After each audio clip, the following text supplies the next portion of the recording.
Tom here, Flip Anything. Getting set up here. Be sure to get my app if you're just tuning in.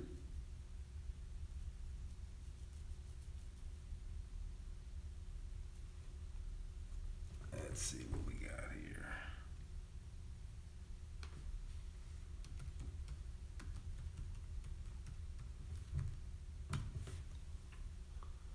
All right, let's see, we got somebody in. Let's see.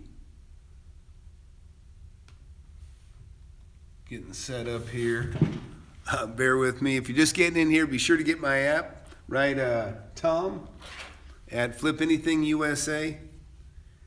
And you'll be among the first to get the free app. Bear with me a minute here. I'm getting set up. Oh, actually, I realize I got to make sure we don't get interrupted here. Let's see. Yeah. Do not disturb. All right. Hopefully that'll work. So I hope everybody's doing well. We've got going to get into getting started on real estate. A lot of people seem to have a little problem getting started. They have fears of things, fears of the unknown, which I can tell you right now, just lose all your fears. Most people that have never been involved with real estate have all these preconceived notions about difficulties and things that just are really nothing to worry about. And I'm getting my screen on here and it is flickering. I don't know why. Not a problem I want to have going on. And let's see. Chat. All right, if anybody's got a question, want to get into a topic, or from last time we spoke, if you got a question you want to get into, we can do that.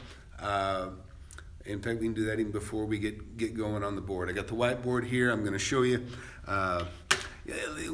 One thing everybody should do is, look, I'm not a seminar guy. I don't try to sell courses or anything like that. Sometimes I think I should, but I'm the real deal. I've been making money this way since I was 19 years old. This, for me, is just kind of just a way of explaining to my kids that aren't quite old enough to be interested in real estate at this point in time, too young to invest. They're all my partners. I have 4 kids. They're all my partners. Of course, I put them in the partnerships, and they had little or nothing to do with any of it other than they were my incentive for making money.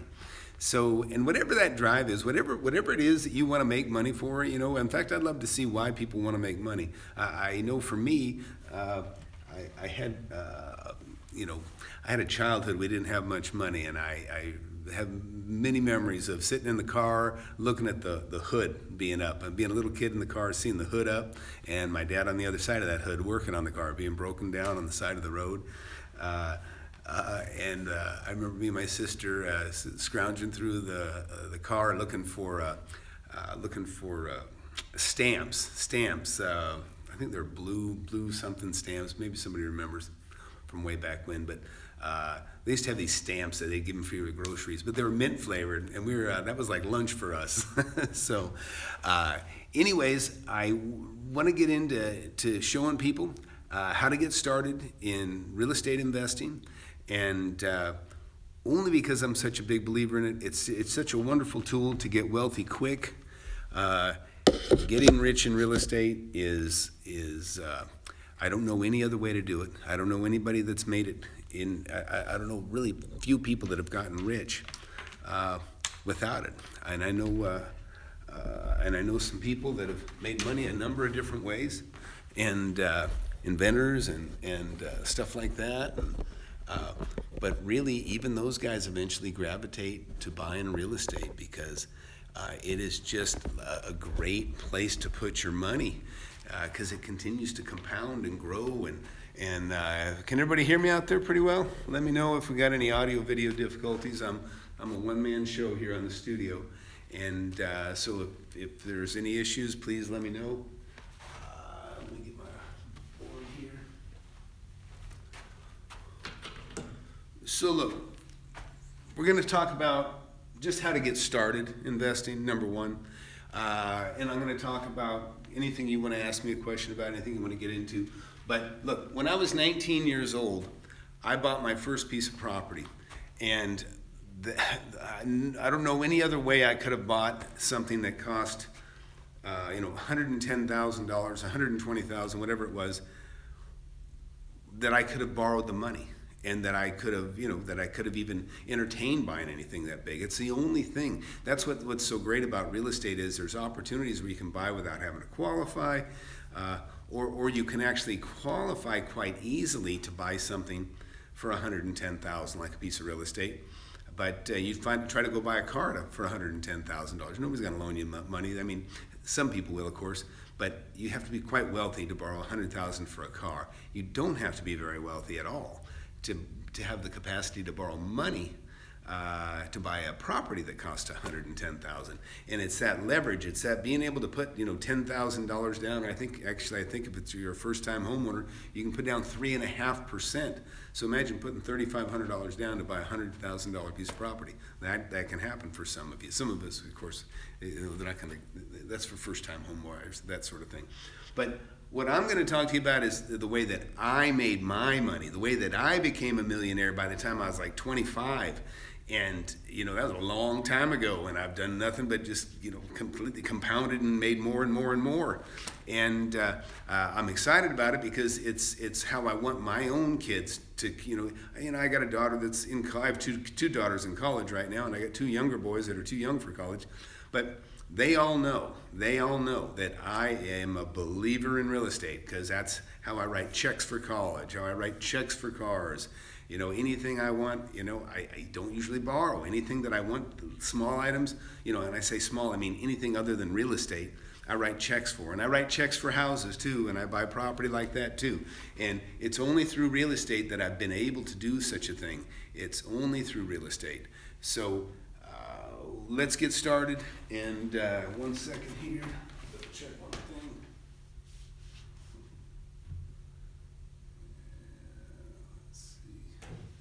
All right, so let's go. How to get started in real estate, invest in real estate. First of all, you got to start looking at property, number one. Now, if anybody that's watched our videos, you already know you got to look at property. So that's, okay. Now let's talk about looking at property. You're not limited to any one type of property. Just look at everything and you'll find your comfort zone, or maybe there's an abundance of one kind of property around you than another. I don't know. I don't live in your neighborhood, but you do. But this is the kind of stuff you got to do, is you got to look at property, okay? It's the only way you're going to get familiar. Nobody can just tell you about it because every area is a little bit different. So you can look at houses, you can look at apartments, you can look at land, meaning small lots, that are maybe, when I drive through a neighborhood, what sticks out like a sore thumb to me is when I see two houses and a vacant lot in between. Or if I see a house that looks like it has a giant yard because they own the property next door, I always look at stuff like that because that's an opportunity. You might be able to buy that lot. Acreage, you can buy acreage, and it's almost always owner finance. So an owner will finance that. So you've got a leg up on being able to get a loan and leverage something with a piece of land that you're probably never going to get on most properties, because most properties require a bank loan and that sort of thing, but land almost rarely ever does. Banks don't feel like loaning money on land either, by the way. So with acreage also you have the opportunity to subdivide and also rezone. I've rezoned properties and made them worth twice as much as they were the day that I bought them. And I can tell you, like, I have a lot, it's just under an acre. I bought it for $40,000. I rezoned it immediately for apartments because it was adjacent to apartment property. I sold it for, I think, $110,000, within a month or so. Very easy to do a simple subdivision, doing a lot split, or sometimes just to do a rezone. When you do rezone a property, I can tell you a tip right now, do it near December. You have less people interfering with your plans or interested. They're too busy with holidays. Commercial property, same thing. Industrial, offices. Don't be afraid of any of it. It's all the same to me because this is really all about just math. You want to buy property for less than it's worth and then resell it. It really is that simple. And if you don't know what I'm talking about. Don't let the preconceived notions and the fears, and I know how it is. People get caught up and think things are much more difficult than they are. They'll say, "Oh, it can't be that simple." Well, believe me, this part of it is. It is that simple. It really is just math. Okay. So we can talk about properties and ways to make money with these different properties that we just talked about. And listen, in general, on a house and that sort of thing, probably just flip it, buy it under market and flip it. If you hold the property for a certain amount of time, you kind of become a speculator, because properties do go up and down. And I get nervous when if they're not going up, if they're just staying still. That's usually what they do before they go down, sometimes. So I get a little nervous with some of that. But the bottom line is, if you buy the property and it's worth more than you're paying for it, then that's your hedge. That's your way out. You're going to be able to you buy it on today based on what it's worth today, and you sell it immediately, and you make your margin. And we'll talk about some of the scenarios that can happen too. Okay, so with apartments, again, if you buy them right, you can flip them right away. Clean up. A lot of times when I buy apartments, the first thing I do is I get rid of the riffraff. People that I give them a chance to straighten up. If they have clothes hanging up from their porch light or weird stuff like that, you go around, you kind of give everybody a notice and say, "Hey, listen, we're beautifying the property. We're not gonna, we want everybody to keep their clothes inside their house," and that sort of thing. And simple cleanup like that, because aesthetically it makes it more pleasing, and that's what you want. Is you want the next person that's going to buy it from you to walk up and go, "Hey, this looks pretty good," and that means cut down dead trees and stuff like that. Anything that's kind of a little bit out of the ordinary. The other thing is you want to do when you got rents, and your rents, whether it's commercial or industrial or office or apartments, those are things that people look for the return on investment. They look at a cap rate, and so the beauty of that is, if you buy something already under market and then you kind of straighten out the property real quickly, kind of like I say, get rid of the riffraff, make it look clean, is you look at the leases. You're going to look at the leases when you buy a property like that, because you're going to see what the leases are. Some people they get lazy. They don't even keep their leases up to date. The leases are expired. A lot of times that can work in your advantage if the property is under market. In other words, if they're renting and leasing the property under market, that gives you an opportunity to raise the rents to what is fair, right? And a lot of times I've gone into properties and I'm like, my gosh, they're way under market. Sometimes these are bank-owned properties and I'm buying them from the bank.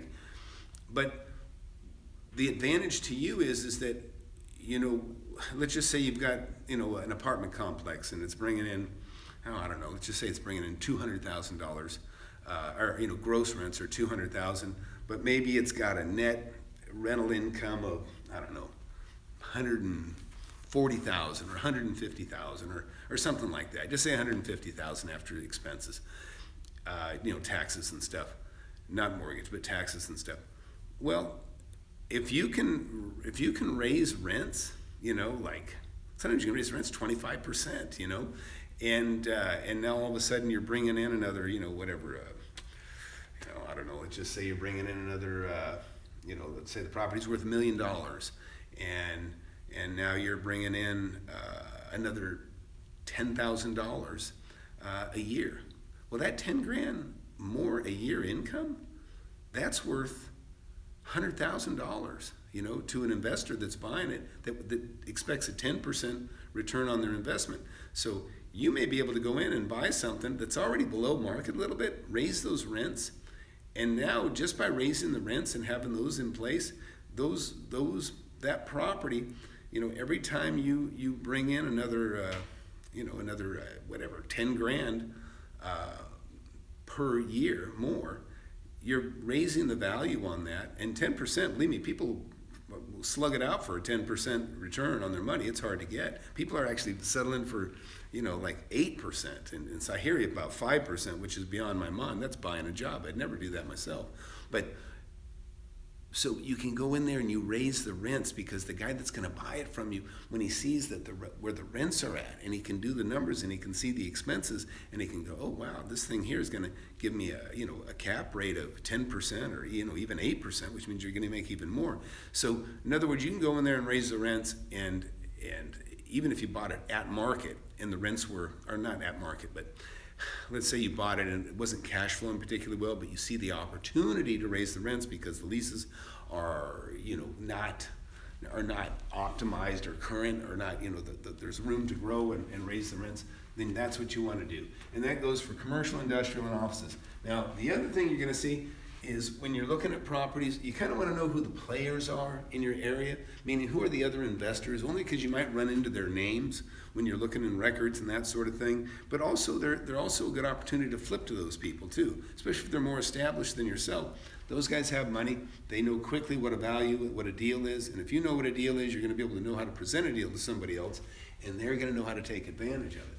Okay, so very important, get to know values. There's probably nothing more important than that, because you're going to be afraid to pull the trigger. You're going to be afraid to commit unless you know what the value is. And so many people, and I've even lost deals myself because I kind of got a deal before I knew it was a deal.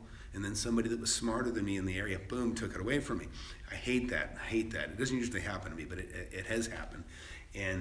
But that's why you just, you got to be able to educate yourself quick in a new area too. And you will be able to do that too, the more you do this.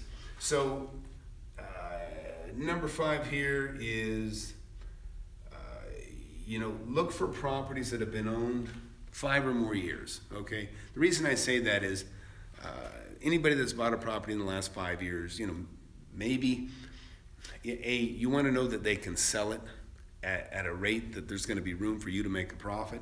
And if they haven't owned it at least 5 years, then there is a chance that they can sell it for less. But chances are, and if you get into properties that have been owned, let's say 10, 15, 20, 30 years, now you've got somebody that probably owns the property outright. There's opportunities for owner financing, but there's also opportunities for the properties to be sold again far below market, because people sometimes they just they get tired. They say, hey, I'm done, I want to sell it, and they price it too low or lower than they need to, and that's an opportunity for you and me or whoever wants to buy.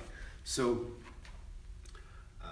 if you get in those over 15 years, then you have a much greater chance again of owner financing, don't forget that, but also a much greater margin of which to make some money.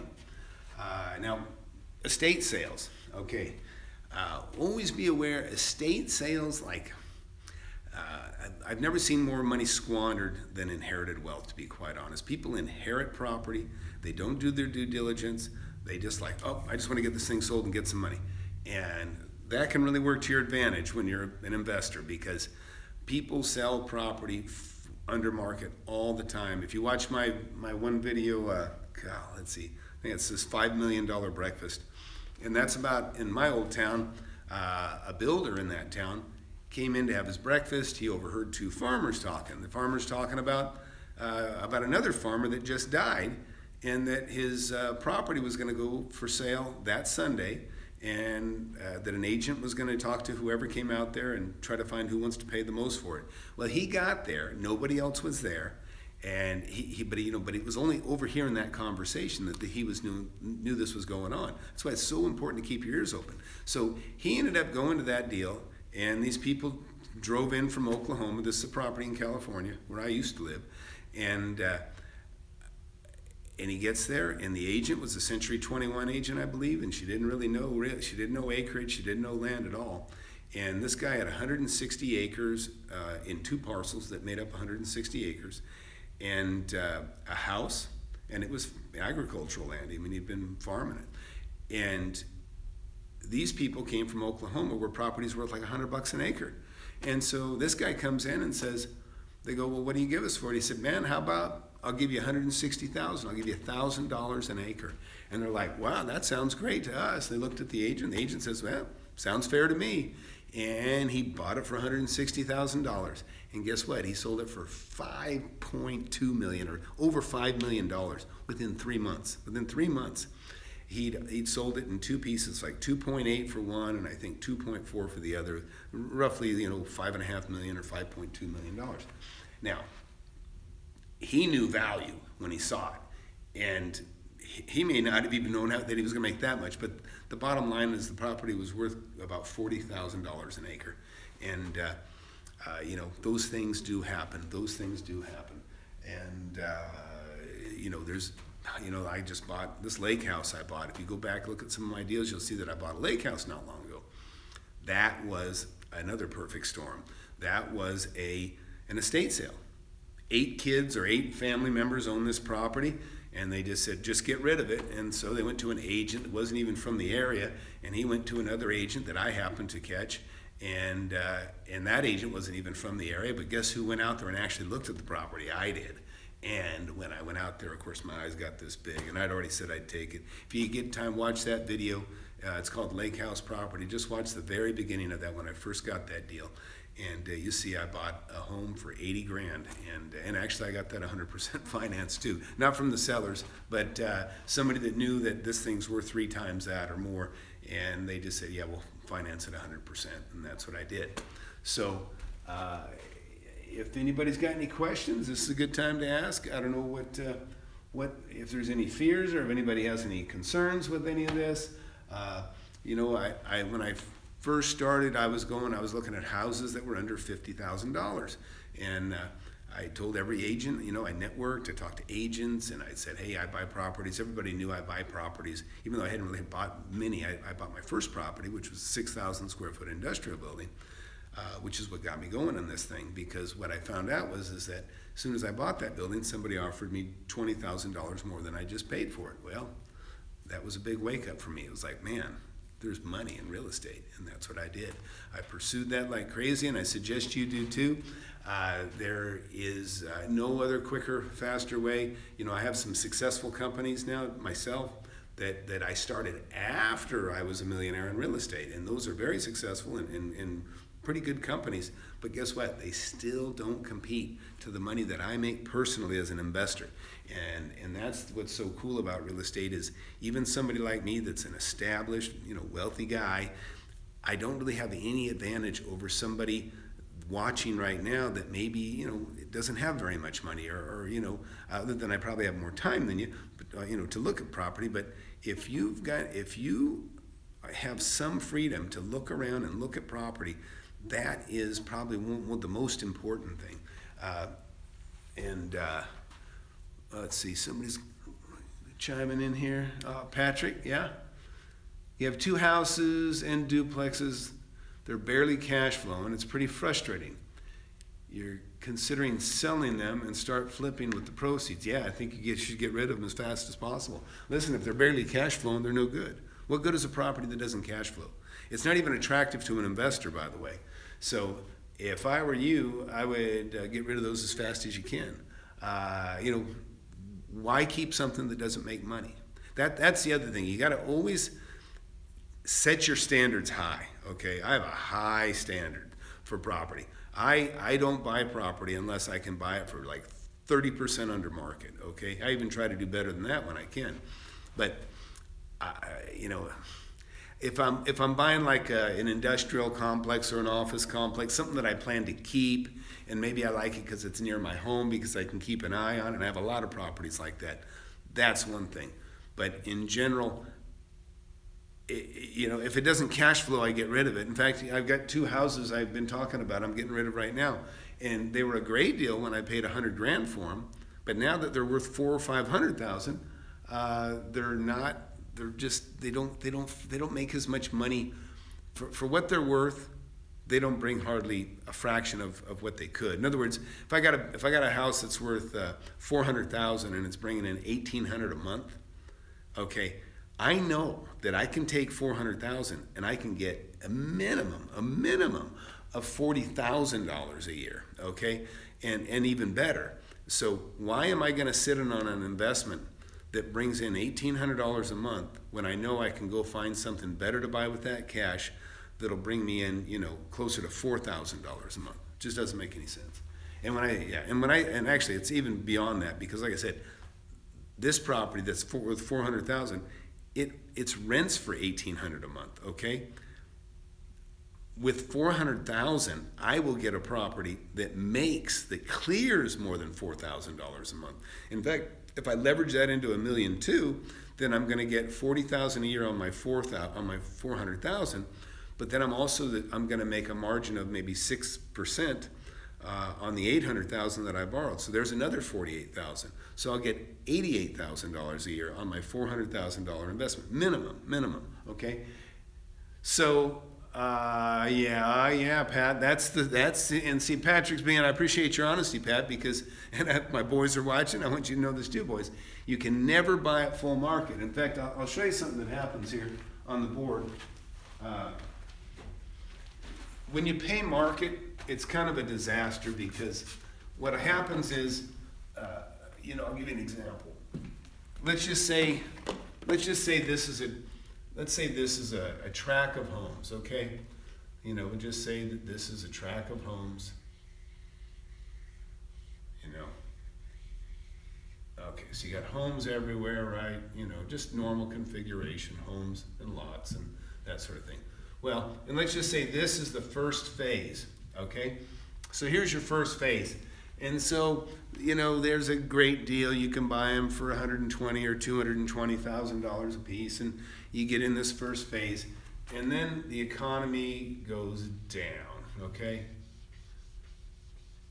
And even though you bought this first phase at 120 and you saw the values go up to say 160, and you're feeling pretty good, you made a good investment, and now you paid 120 and now it's worth 160. It's worth whatever 35% more than you paid for it, and so you're feeling good.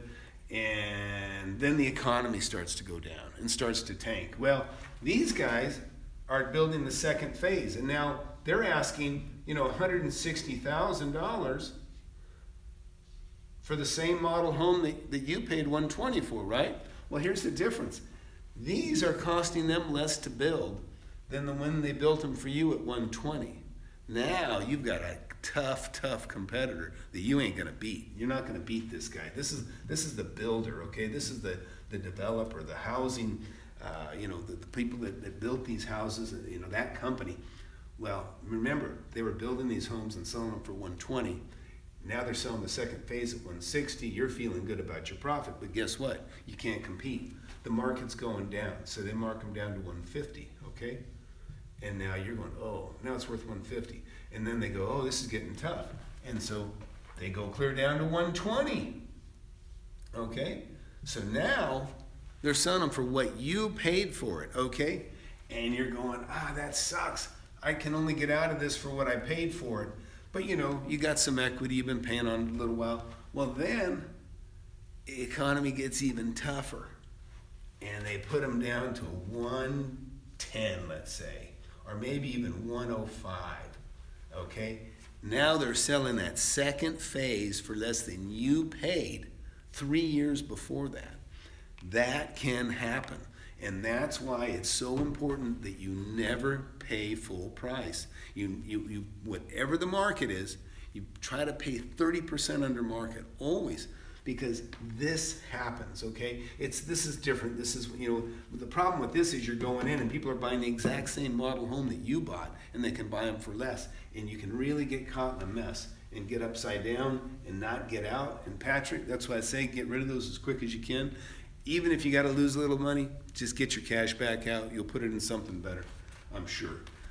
You can't. It's hard to do worse than what you got, to be honest. The only way that can get worse is if the interest rates go up, because when interest rates go up, values go down. People don't care about, in general, most people, they don't care about how much. Because I'm talking about people. Most people buy a home and they sit in that house for 30 years, okay? And that's what happens. Or they might sit in it for 15 years before they sell it, right? In other words, they're not active, they're not investors.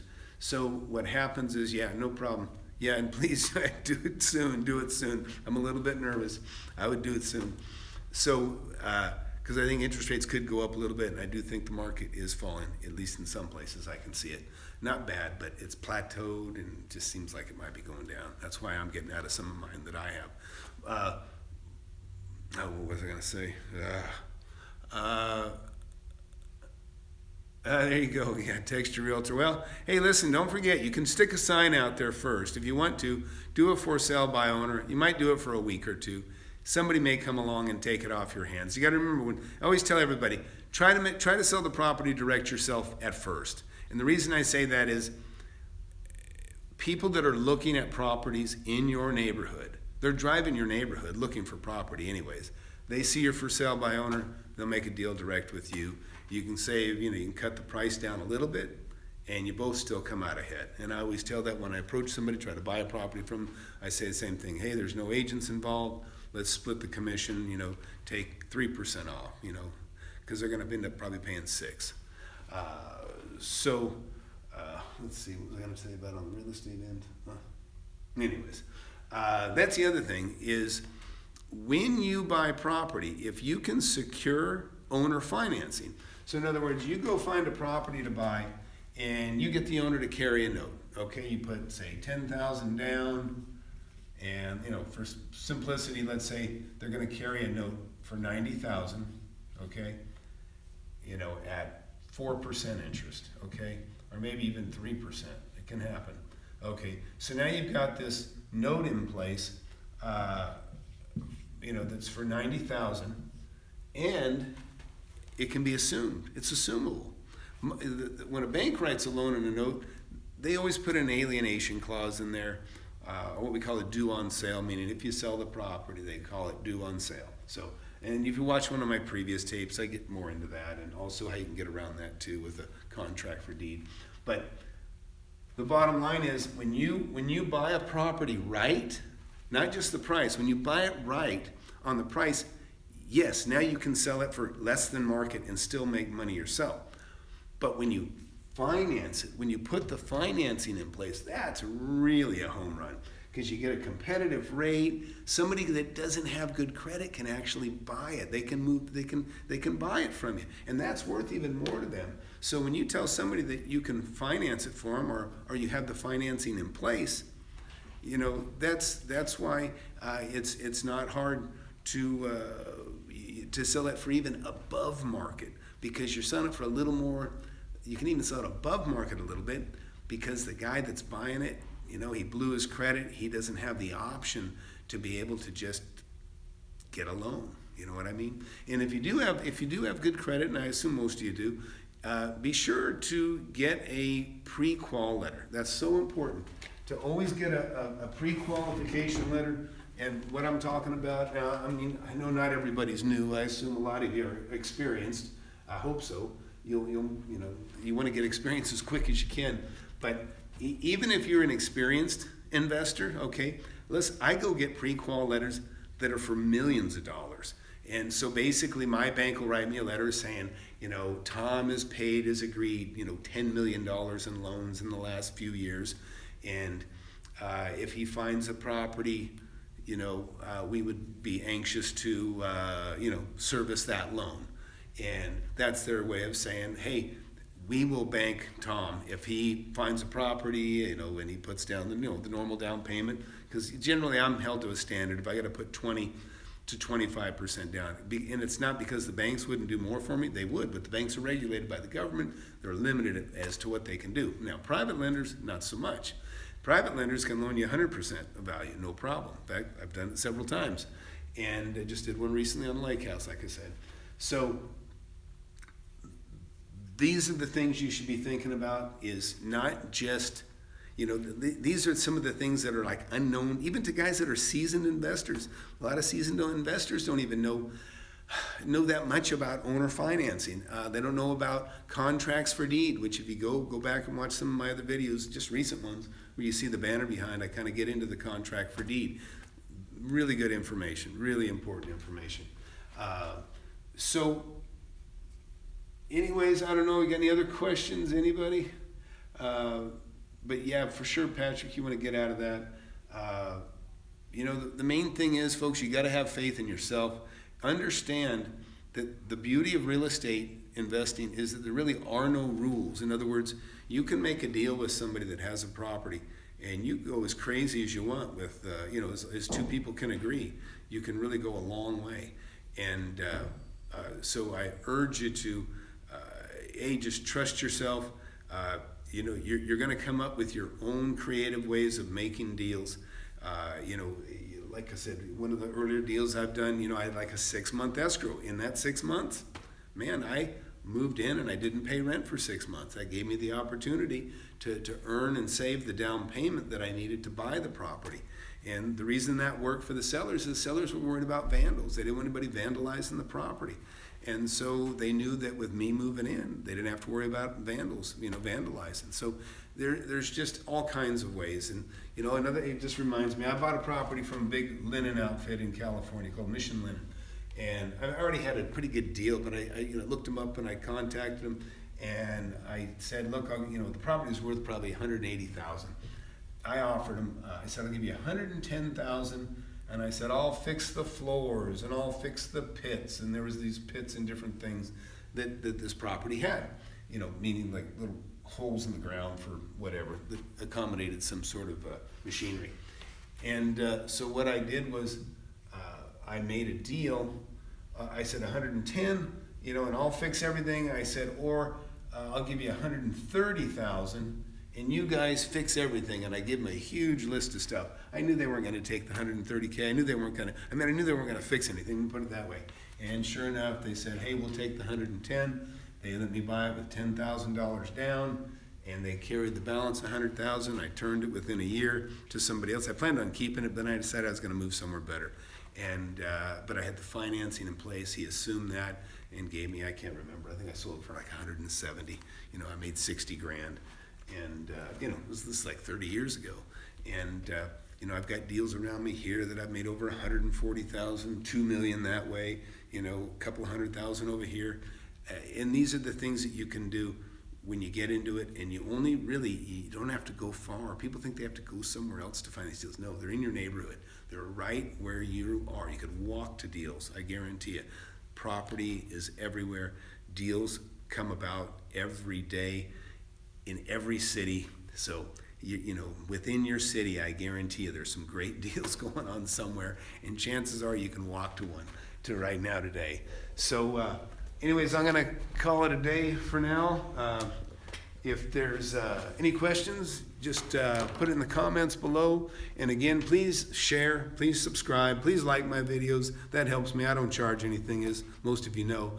And I've got an app I'm having built, both Android and iOS for iPhone. And Android is done. It's beautiful. I'm going to give 1,000 of those away as soon as I have 1,000 people subscribed. As soon as I have the iOS done too, I'm going to do the same. And it's actually very close. So this making app stuff isn't all that easy, and it's not cheap either.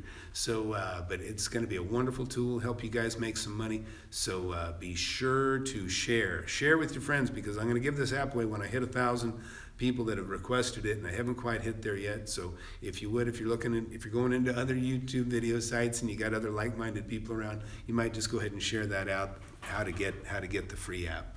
I'd appreciate it too. So FlipAnythingUSA. And again, Tom at FlipAnythingUSA.com, and write me, just put in the subject line, iOS or Android. Don't forget that, because the Android folks are going to be the first ones to get it. So, and that's it. So, thanks for watching, and just do it. Don't hesitate. This is much simpler than most people realize. I say simple. It's simple. It is simple, okay? It's not always easy, because it takes work. You have to take time to understand values. You have to look at properties. You have to go through these steps. But let me tell you, it's a whole lot easier than working your whole life and saving every penny from a paycheck. You think about it, even if you make $200,000 a year, you're not going to save $1 million in 10 years. It's not going to happen. You got taxes and everything else, expenses. So very important. This is the way to get wealthy quick. It really is. It's just the smartest investment you can make, and get that money, and don't waste it on these seminars. I hear people being hit up for $10,000, $20,000, $30,000 for a seminar. That's absolutely nuts. Don't pay more than a couple $100 for a course. Maybe, I don't know, maybe there's one out there that's worth $500, but certainly don't go beyond that. You don't need it. You don't need it. But the seminars are wasted. If you got that kind of cash, that is money. That is down payment money. In any seminar, if you do end up going to a seminar, if they say it's a free seminar and they start selling, just walk. Listen, it's insulting to be enticed into something that is free. They say it's free, and then bait and switch you into something else, try to make you feel bad that if you don't, spend 10, 15, 20, $30,000 on a seminar that, you're not serious about making money. That's just crazy. So anyways, that's it for now. Flip Anything USA. Again, please share, subscribe, and we'll do it again. Ask questions, and I'll be happy to answer them. Thanks.